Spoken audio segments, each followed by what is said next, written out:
Hi friends, నాకు sir వస్తారు, వీళ్ళకి ఎలాంటి వార్నింగ్లు ఇస్తారు, ఏ వీడియోలు చూపిస్తారు, ఏం పాయింట్లు అడుగుతారు అనేది అందరికి ఉంది. ఎవరి కాళ్ళు ఈ పాయింట్లు అడిగితే బాగుంటుందని అందరు డిసైడ్ చేశారు. కానీ ఆడియన్స్ పాయింట్ ఆఫ్ వ్యూలో వాళ్ళకేం అడగాలని ఉందో అనేది కూడా మనం ఆలోచించాలి కదా. ఆడియన్స్ చూసేవాళ్ళు ఆలోచన ఉంటాయి కదా. ఈ వీడియోలో మనం ఇప్పుడు ఏం చెప్పుకుందామంటే, శనివారం ఫుల్ అప్డేట్స్, చాలా మంచి అప్డేట్స్, చాలా ఇంట్రెస్టింగ్ అప్డేట్స్, అసలు ఆశ్చర్యకరమైన అప్డేట్స్ ఉన్నాయి, సంతోషకరమైన అప్డేట్స్ ఉన్నాయి. అవేంటనేది చూద్దాము. ఫస్ట్ టైం మన ఛానల్ చూసిన సబ్స్క్రైబ్ చేయండి, లైక్ చేయండి, షేర్ చేయండి, కొంచెం లైక్ కొట్టండి. లైక్ కొడితే మన వీడియో కొంచెం ముందుకు వెళ్తుంది. నెక్స్ట్ వీడియోలోకి వెళ్ళిపోదాం.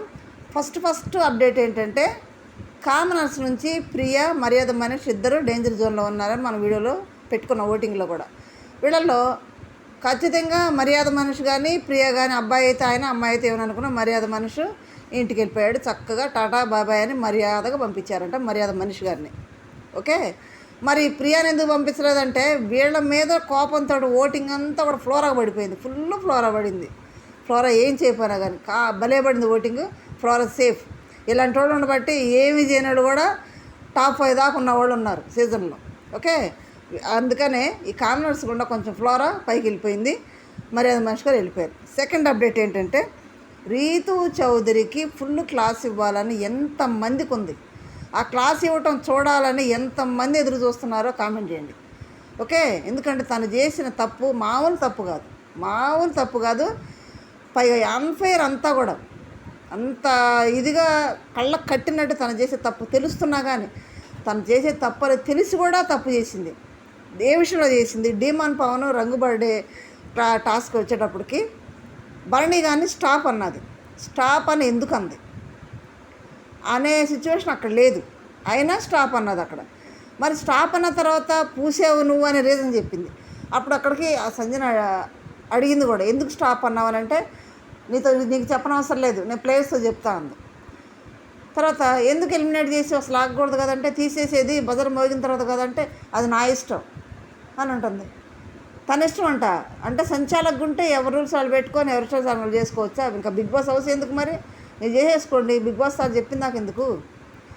అదొకటి వీడియో మరీ చూపించారంట. తర్వాత ఇమ్మానుయేల్ టీషర్ట్ లాగేసాడు కదా డీమాన్ పవన్, ఎందుకు క్వశ్చన్ చేయలేదు, ఎందుకు స్టాప్ చేయలేదు, ఎందుకు అతన్ని గేమ్ నుంచి బయటికి తీయలేదు అనేది ఇంకో క్వశ్చన్ చేశారంట. నెక్స్ట్ వచ్చి, అక్కడ పెడల్స్ని తన్నకూడదని బిగ్ బాస్ స్వయంగా వార్నింగ్ ఇచ్చాడు, స్వయంగా చెప్పారు పెడల్స్ తన్నకూడదు అని.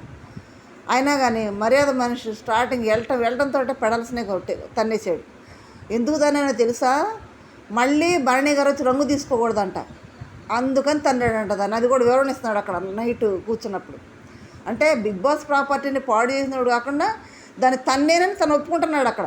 బిగ్ బాస్ చెప్పినా కానీ బిగ్ బాస్ మాటనే బేఖాతరు చేశాడు మర్యాద మనిషి. అది కూడా మరి అతను తన్నాడు కదా, అతను ఎందుకు వార్నింగ్ ఇవ్వలేదు, నువ్వు అతను ఎందుకు స్టాప్ అనలేదని అదొక రీజన్ అక్కడ రీతుని క్లాస్ పెట్టడానికి. నెక్స్ట్ వచ్చి, మరి భరణి గారు లాస్ట్ వచ్చేటప్పటికి భరణి గారు అవుట్ అయిపోయిన తర్వాత ఇమ్మానుయేల్ డీమాన్ పవన్ ఉంటే, Demon Pavan bad language use చేశాడు, వల్గర్ లాంగ్వేజ్ యూజ్ చేశాడు. అది ఎందుకు క్వశ్చన్ చేయలేదు, నువ్వు ఎందుకు స్టాప్ చేయలేదు, అతన్ని ఎందుకు బయటికి పంపలేదు?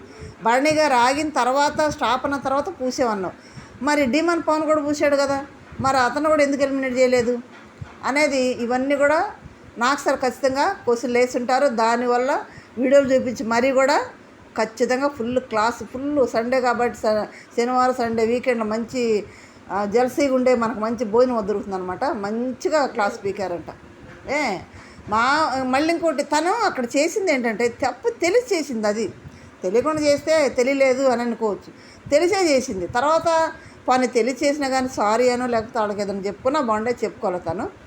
తర్వాత డీమాన్ పవన్ దగ్గరికి వచ్చేటప్పటికి, మరి అందరు సంచాలక ఆట గెలిచిన తర్వాత థ్యాంక్స్ చెప్పుకుంటారు. ఓకే, మరి ప్రత్యేకంగా సంచాలకుకి థ్యాంక్స్ చెప్దామని వస్తే, నువ్వు నాకు స్పేస్ ఇవ్వలేదు, నాతో మాట్లాడలేదని రీతుని అన్నాడు. సంచాలకుకి థ్యాంక్స్ చెప్పాల్సిన అవసరం ఏముంది? తను ఆడి గెలిస్తే ఆమెకి థ్యాంక్స్ చెప్పిన అవసరం లేదు కదా.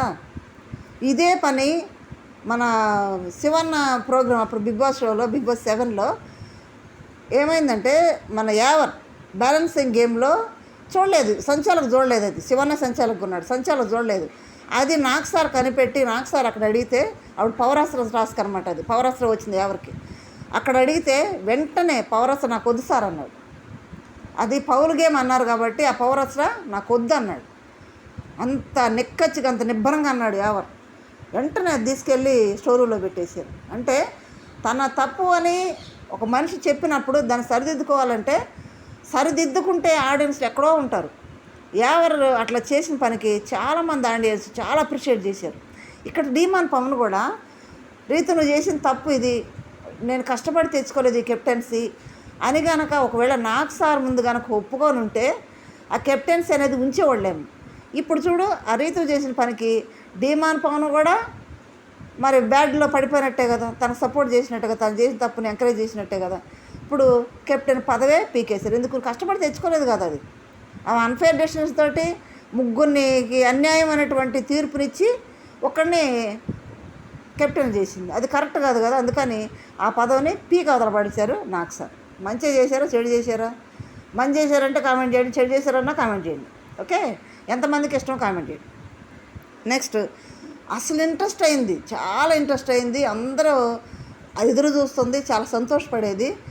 పాపం సెలబ్రిటీలు టెనెంట్స్గా ఉంటా వాళ్ళ పడే కష్టాలు, వాళ్ళ ఫుడ్ లేక పాపం వీళ్ళకి దగ్గరికి వచ్చి ఫుడ్ అడగాలంటే వీళ్ళు ఇంప్రెస్ చేసి డ్యాన్స్ చేసి నవ్విచ్చి ఎంటర్టైన్ చేసి ఒక అరటిపండు ఒక యాపిల్ మొక్కలు నిజంగా చాలా బాధాకరం. లైవ్లో చూస్తే చాలా బాధగా ఉంటుంది. మంచినీళ్ళు కూడా పాపం సంజన బాలంత కదా వేడి నీళ్ళు తాగుతుందంట. ఆ వేడి నీళ్ళకి కూడా ఎన్నిసార్లు అడిగేదో. 2 రోజులు అయితే సంజన లోపలికి కూడా రావద్దని డిసైడ్ చేశారు, మంచిలు కూడా ఇవ్వద్దని. అటువంటి సిచ్యువేషన్లో కూడా పాపం వాళ్ళు అక్కడ ఉన్నారంటే చాలా గ్రేట్. ఇప్పుడు సంజన 20 సంవత్సరాల పైనే సినీ ఫీల్డ్, భరణి గారు 20 సంవత్సరాల పైనే, మన ఇమ్మానేలు 10 సంవత్సరాల లోపు ఉండుంటాడు సినీ ఫీల్డ్లోకి వచ్చేటప్పటికి. నెక్స్ట్ మన తనుజ కూడా ఎంత పెద్ద సీరియల్ చేసింది. అలాంటి వాళ్ళని పూచి పుల్ల తీసినట్టు తీసి వదల పడేశారు. వాళ్ళని అసలు లెక్క చేయట్లేదు, వాళ్ళ మాట లెక్క చేయలేదు, వాళ్ళు చెప్పిందని లేదు. పోయిన వారం నాకు సార్ మరీ చెప్పారు, అయినా కానీ నాకు సార్ మాట వింటలేదు, బిగ్ బాస్ మాట వింటలేదు. అక్కడ కెప్టెన్ మాటే వినాలని చెప్పినా వినలా. ఒకవేళ కెప్టెన్ సంజన చెప్తే కూడా ఆ మాట కూడా లెక్క చేయలే. వాళ్ళు కొంచెం సర్దుకొని ఆలోచించుకుంటే చాలా షోలు వాళ్ళు చూసింటారు కదా, కొంచెం సర్దుకొని ఈయనంటది కెప్టెన్ మాట వినాలి అని విన్నట్టయితే బాగుండేది. వినకపోవడం వల్ల ఇప్పుడు చూడండి వాళ్ళయ్యారు వీళ్ళయ్యారు. ఇప్పుడు ఈ కష్టాలన్నీ వాడుకుంటాయి కదా, ఉంటాయే ఉండవా? ఖచ్చితంగా ఉంటాయి. ఎండలో పడి తనుజ బట్టలు దిగుతుంటే పాపం మాకే బాధేసింది. ఆ దేవకని చేత బట్టలు దిగిస్తారా బిగ్ బాస్ అని ఇమ్మాలి అన్నారు. కొన్ని విషయాలు చూస్తే చాలా బాధాకరమైనవి. తనుజని ఫుడ్ దగ్గర ఇబ్బంది పెట్టారు చాలా.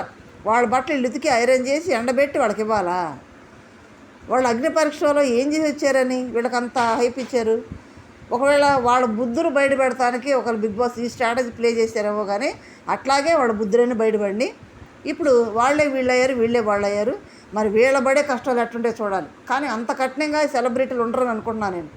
అంత కఠినంగా అంత ఇదిగా ఉండరులే అని అనుకుంటున్నాను. చూద్దాం వాళ్ళకి ఏం పనులు అప్పచెప్తారో, వాళ్ళ మానిటరింగ్ ఎవరుంటారో, మరి వాళ్ళ పనులు చేస్తారులే సక్రంగా. వీళ్ళైతే బాగా చేశారు, పేరు తెచ్చుకున్నారు, బాగా చేశారు కూడా తెచ్చుకున్నారు. మరి అది చూద్దాం మనం. ఇదైతే ఇప్పుడు అప్డేటు. మరి ఇంకా ప్రోమోలు కూడా వస్తే ఇంకా వాటిల్లో అప్డేట్స్ కూడా ఏమున్నాయి అనేది మనం చూద్దాము. ఇప్పుడు ఎంతమందికి సంతోషకరంగా ఉంది ఈ అప్డేట్ వల్ల కొంచెం కామెంట్ చేయండి, లైక్ చేయండి. Thank you.